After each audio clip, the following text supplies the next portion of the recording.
Hello दोस्तों, invest technical channel में आपका बहुत बहुत स्वागत है। दोस्तों, आज हम एसबीआई के एक म्यूचुअल फंड को रिव्यू करेंगे जो एक शानदार म्यूचुअल फंड है। खासकर ये म्यूचुअल फंड उन लोगों के लिए है जो हाई रिस्क से बचना चाहते हैं।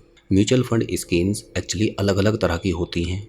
कुछ म्यूचुअल फंड स्कीम्स ऐसी होती हैं जिनके अंदर रिस्क बहुत ज़्यादा होता है और म्यूचुअल फंड के साथ में एक चीज़ और जुड़ी हुई होती है। जहाँ पर रिस्क ज़्यादा होता है वहाँ पर रिटर्न की प्रोबेबिलिटी भी ज़्यादा होती है। इस म्यूचुअल फंड के अंदर अगर आप पैसा इन्वेस्ट करते हैं तो कि आपका पैसा डाइवर्सिफाई हो जाता है अलग अलग सेगमेंट में। पहले उस सेगमेंट में पैसा डाला जाता है जहां पर ज़्यादा रिटर्न मिलने की प्रोबेबिलिटी होती है और जो बाकी बचा हुआ पैसा है वो उन इंस्ट्रूमेंट्स के अंदर डाला जाता है जहां पर फिक्स रिटर्न हमें मिल जाते हैं। म्यूचुअल फंड के अंदर इस तरह के फंड्स को हाइब्रिड फंड कहा जाता है। एसबीआई का इक्विटी हाइब्रिड फंड एक शानदार म्यूचुअल फंड है जिसने ओवरऑल 15% के रिटर्न्स प्रोवाइड कराए हैं।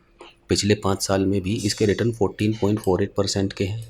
पिछले 3 साल में इसके रिटर्न 12.12% के हैं। पिछले 1 साल में इसने 17% के रिटर्न्स प्रोवाइड कराए हैं और पिछले 6 महीने में भी 3.12% के रिटर्न्स दिए हैं। इसके अलावा अगर हम बात करें कि इस फंड के फंड मैनेजर कितने पैसे को इक्विटी यानी कि शेयर मार्केट में इन्वेस्ट करते हैं तो वो है 73% और जो डेट सिक्योरिटीज़ होती हैं जहां से हमें फिक्स रिटर्न मिल जाता है वो है 19.3%। बाकी 5.3% कैश रिजर्व रखता है इस फंड का फंड मैनेजर। एक्सपेंस रेशो इस फंड का 0.73% है। इसका मतलब है कि अगर एक साल में हमने 1 लाख रुपए का इन्वेस्टमेंट कर दिया तो 730 रुपये हमें सालाना बेसिस पर इस फंड के जो फंड मैनेजर्स हैं या जो एएमसी है जो टोटल फीस होती है उसके रूप में चले जाएंगे। अगर आप इस फंड से पैसा 1 साल के अंदर निकालते हैं तो फिर आप पर short term capital gain tax यानी कि 20% का टैक्स लगेगा और अगर आप 1 साल से बाद में पैसे निकालते हैं तो फिर 12.5% का टैक्स लगेगा जिसको long term capital gain tax कहते हैं। और ये टैक्स जो लगेगा वो 1.25 लाख रुपये यानी 1.25 लाख रुपीज़ प्रॉफिट होगा उसके बाद में ये टैक्स एप्लीकेबल होता है।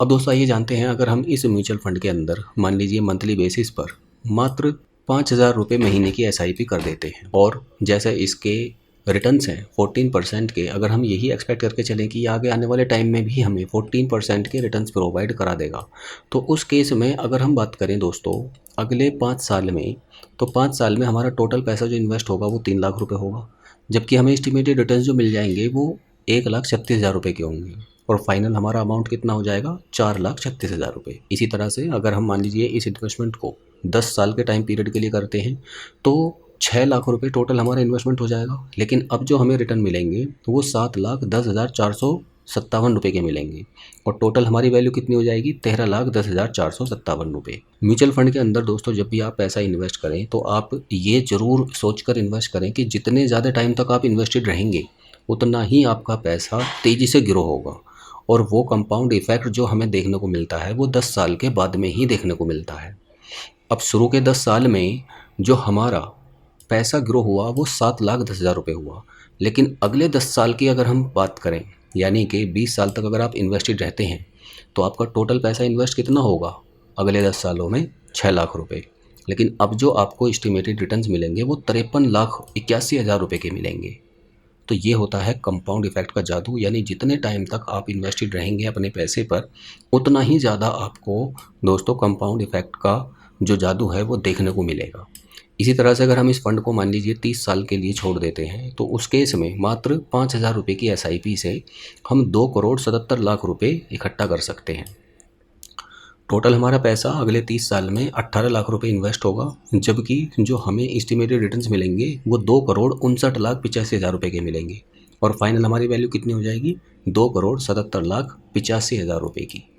तो इस तरह से दोस्तों आप इस म्यूचुअल फंड के अंदर 500 रुपये मिनिमम एसआईपी से शुरुआत कर सकते हैं और आप अगर चाहें तो इसके अंदर लमसम पैसा भी इन्वेस्ट कर सकते हैं। मिनिमम आप 5,000 रुपीज़ से शुरुआत कर सकते हैं। इससे संबंधित अगर आपका कोई भी क्वेश्चन है क्वेरी है तो आप कमेंट करके पूछ सकते हैं, मैं उसका जवाब आपको ज़रूर दूंगा। आई होप आपको ये वीडियो अच्छी लगी होगी। ये वीडियो सिर्फ और सिर्फ एजुकेशनल पर्पस से है।